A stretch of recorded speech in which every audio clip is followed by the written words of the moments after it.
Speaker recognizes Representative Cambensy. Thank you, Madam Speaker. They say you can't buy happiness, but you can choose to live in the UP, and that's pretty much the same thing. Until you do this job, and you drive 6 hours one way to the Capitol every week, back and forth, for 6 months. And when you get to, then sometimes you get to session, and you only have 4 votes, and it's one day. Or sometimes session gets scheduled in July and August, the only 2 months of summer we have, and it's a painful drive. But this is happiness. Yet as all of us as UP reps hobbled out of our vehicles like we were 90-year-olds after 5 years of doing this job, you guys came through for us. You finally got us a state plane to try out to see if we could save the state money and hopefully our backs. But the only thing I could really say to Doug Simon after literally putting almost 200,000 miles on my vehicle as a UP rep, as he walked me through how this was gonna go, was, so if the plane goes down, you mean to tell me I'll be sitting next to Representative Beau LaFave, and he's gonna come up with quote of the day, and Kyle Malin isn't gonna be there to hear it, and I'm going down with his last words? I wasn't so sure I wanted to take the plane after this, but I appreciate it, and that's just a small gesture of how everyone has truly looked out for the UP. And one thing you've probably already noticed too is that the UP sticks together. We were all born there, we were all raised there, and we're all fiercely independent. Now don't get me wrong, we're pretty different, but I'll start with my Democratic partner in crime, Scott Dianda. Like many of you, when you come in new, there's usually one rep of the same party that takes you under their wing, brings you around, introduces you to people in the district nearby or next to you. So he volunteered to do this for me. I'll drive you down to Lansing, we'll stop at all of your county buildings, the prisons, meet all the important people in your district. I said, this is great. So I go in, I've got my notepad, I'm ready to hear every major concern and what they want us to do to fix it. And Scott goes in and he's talking about the weather, he's talking about hunting, about fishing, a friend of a friend of a friend. Okay, maybe that's how it's supposed to go. But the other main thing I noticed is that within the first trip downstate with him, we got pulled over. It's true, sometimes we tend to put the pedal to the metal and go a little fast, but this time, going through a little town called Engadine, neither him or I could understand why we were getting pulled over. And he looked at me and he said, do you know, I wasn't speeding, do you know what's going on? So when the sheriff comes up to the vehicle, rolls down his window, and Scott says immediately, I'm so sorry, officer, I just gotta let you know I'm fully loaded. To which he meant, I have several guns in the vehicle. And this was news to me. The second thing he just blurts out was, and I'm just taking the good representative who just got elected to the 109th district down to Lansing. And all of a sudden, before he even gives his own name, my name is out there as the person in the vehicle. So the sheriff says, taps on the windshield and he said, your window tint is a little dark. And Scott replies, didn't miss a beat. I know, officer, it's because I have a glass eye and the glare really gets to me in the winter months. To which I say, do you honestly have a glass eye? Of course he doesn't. Before I knew it, the sheriff was laughing, waved us on, and we went on our way. But I have to thank him because we only had one short year together, but he was my partner in crime. He taught me mostly good things to do down here and made it officially be noted that we did coin the phrase, this place is like the Gong Show. Senator Ed McBroom, musically gifted. The rest of us clearly are not. Many of you have heard him play the piano in the Capitol Rotunda, but just imagine being at an event where Ed is invited to sing the national anthem or America the Beautiful to the crowd, and you're standing right next to him, going, and the person comes up to you and says, feel free to sing along with him if you want. That was the moment when I think anxiety kicked in for me every time he had that role in the community. But I gotta tell you, even if we vote differently, Ed, you're someone of the utmost respect when it comes to how you treat people. And I'm proud of you.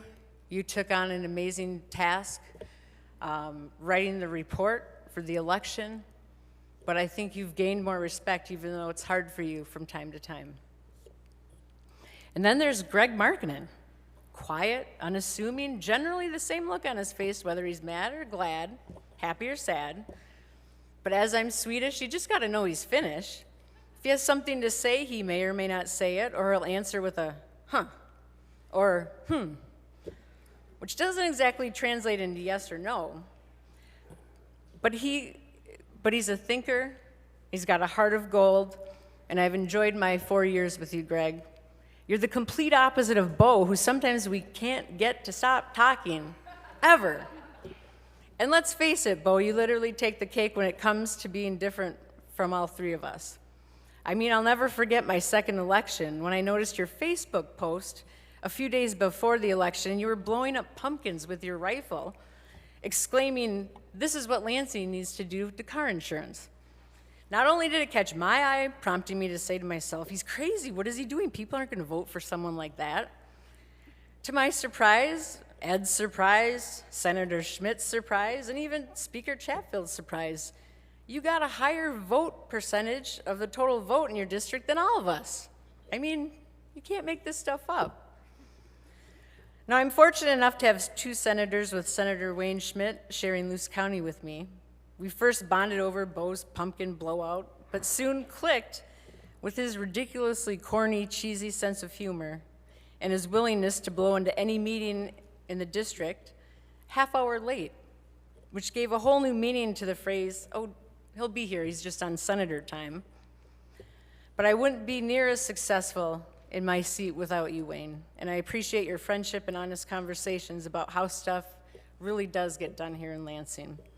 Thank you for always having my back and for having awesome staff and always making sure my office is included.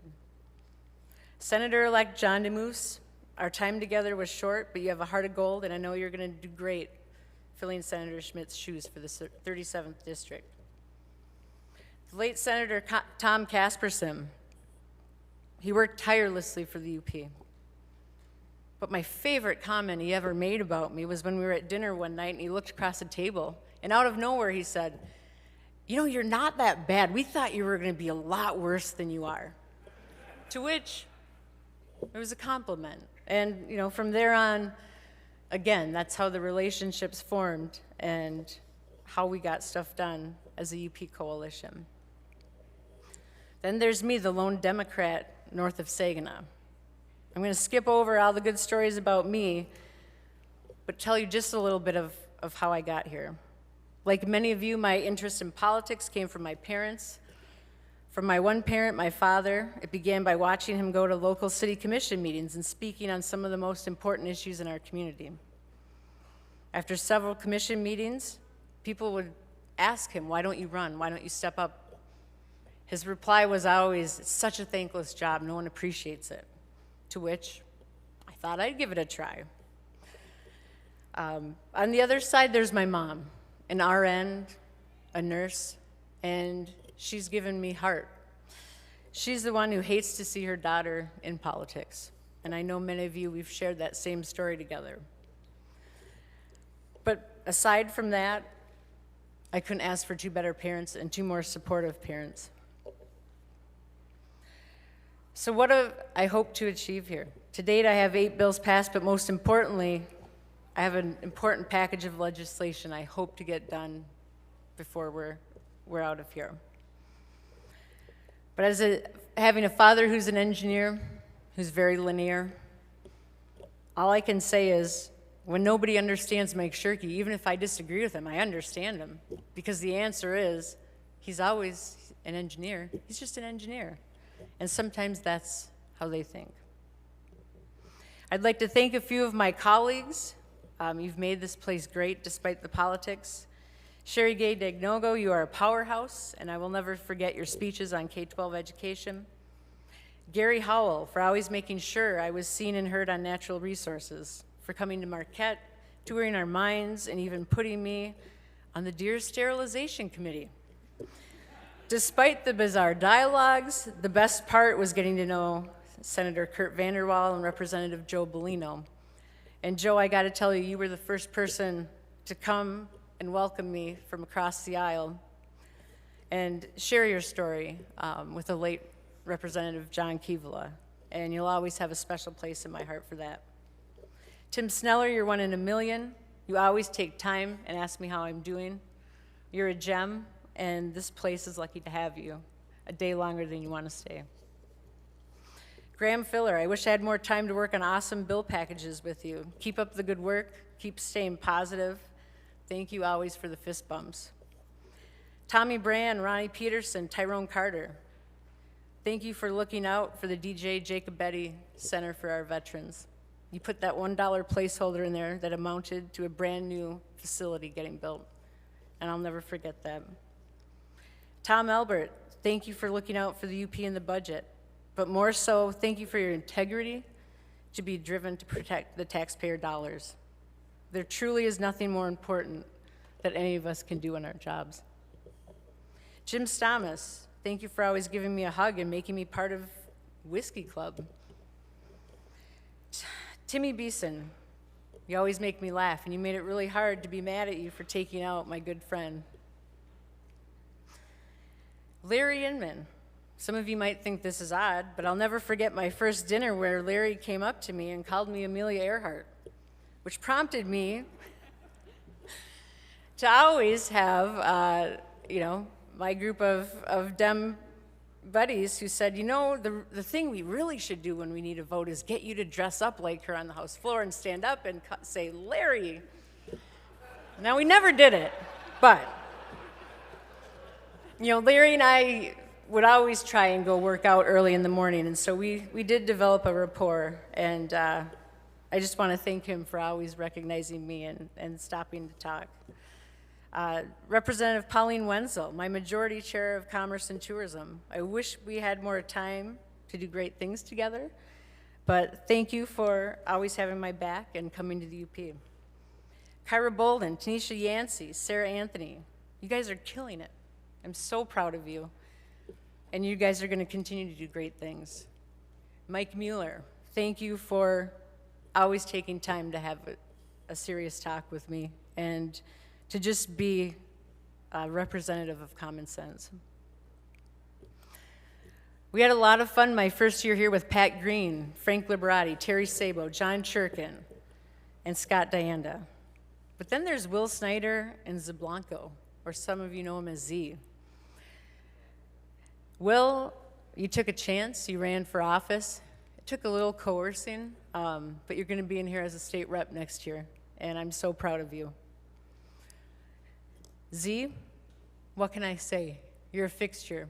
You're someone who all of us admire because you're sincere and you've got a big heart. I'm gonna miss you, but I know even if we don't talk, I might hear you all the way up in the UP. To my Northern Caucus members, I love you guys. You're like my extended family. There are very few issues where our constituents differ in opinion. You've always made me feel welcome as the only Democrat, and there's no partisanship in this group. And I often imagine if this chamber could be like that. Yusuf Rabi, thank you for coming up to help me from day one on my campaign. And thank you for making me your assistant floor leader. We are proof that you can be in the same party and be super different politically, yet always have the utmost respect for each other. And I cherish our friendship, and I look forward to keeping in touch. Representative Joe Tate, congratulations, and I'm so proud of you for your leadership role. You're gonna go on to do great things, but no matter what happens, the coolest thing about you will always be your love of Steely Dan. To Angela Whitwer, I'm so proud of you as you get ready to chair appropriations. You've been my rock as far as understanding how hard it is to keep a rural Dem seat. I will miss you, but I'll always be a phone call away if you need me. To my seatmates, Terry Sabo, I came in and didn't even know what the heck I was supposed to do because I came in a special election.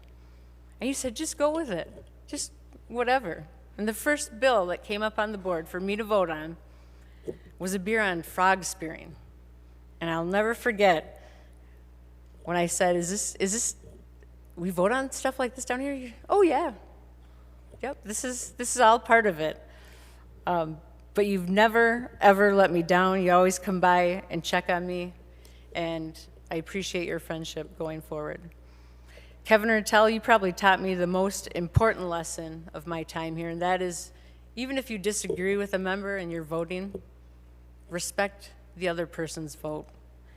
And I think that is the most important thing, where I know I razzed you at one point about a vote, but you taught me that not only is that not appropriate, but it's not worth losing a good friendship over. And I respect you a great deal and look forward to what you're going to do over there. And Rich Steenland, who's not here today, but I'll say the funniest thing was when Rich came in, everyone told him, like, sit in the back. And everyone told him, sit with Sara. Yeah, that seat's open. So when he came in, gets the seat next to me. And it was during COVID, so people are walking around in here with masks on, and one of our members, David LeGrand, had a large face mask on. And Rich looks over at me and he goes, what is going on? He goes, why does that guy have a mask on like that? And I said, it's Lansing. Welcome to Lansing, Rich. To which I think he's finally got his feet under him. It's going to be sad to see him go, but you never know. He's got 10 more years, and you might see him come back. To our hob maintenance guys, our carpenters, and our facilities personnel, I will miss you guys, and always being greeted with a hello or a wave from afar. Thank you for taking such good care of me. To our hob maintenance guys, to our sergeants, you guys got to write a book about this place. The stuff you see on the floor is good material.